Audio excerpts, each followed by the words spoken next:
smack. Bang goes the bodywork, bang goes the no claims bonus. To all intents and purposes, an accident. But there's nothing accidental about this.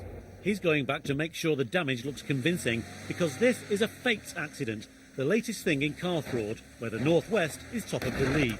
Any of us could now find ourselves unwittingly taking part in a bogus accident. The crooks don't draw the line at bashing up their own vehicles, they're setting traps for innocent drivers too. Motor insurance fraud is costing the insurance industry around £130 million a year in the UK. The problem has become particularly worse with the advent of gangs who are staging sometimes quite complicated road traffic accidents. But now the insurance companies are fighting back. They produced a video to train their staff how to spot false claims and just what they involve. It's my business, this. I do it for a living. You always find lads in the street want to earn a few quid. You know, they give them a backhander, give them a grand, they're happy, and they think they swum the channel by filling a few forms in, you know, or nipping up the hospital to have an x-ray. You know, say there's 4 of us and they've all got a bit of whiplash, and then you've got the 3 people in that. Obviously they can really go to town because it weren't their fault. Easy money, really. And the insurance companies, well, they're the losers, really. Big business, these cars. But if the insurers spot something that triggers their suspicions, they'll call in their own private investigator to dig deeper. And for one private eye at least, there's no doubt where this caper sprang from. The fraud in this country does seem to start in Liverpool and Manchester, and this is no different.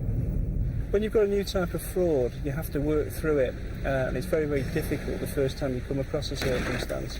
Now, I know within my own company, and it's true within other companies, that we've dealt with, you know, maybe 1,000 or more, and you start to be able to do the job more quickly, do the job more efficiently, and that does make the job harder for the fraudster. We're talking about millions of pounds being lost to this kind of fraud.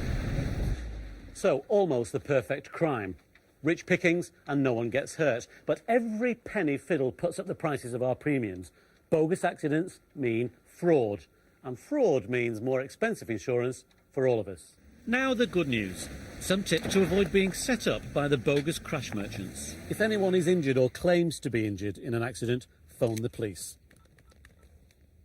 Get the details of anyone and everyone in the other vehicle. Often criminals claim they were carrying a multitude of passengers when obviously they weren't.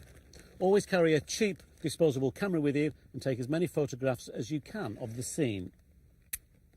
Try to get the details of the independent witnesses, but beware of accomplices planted by the criminals.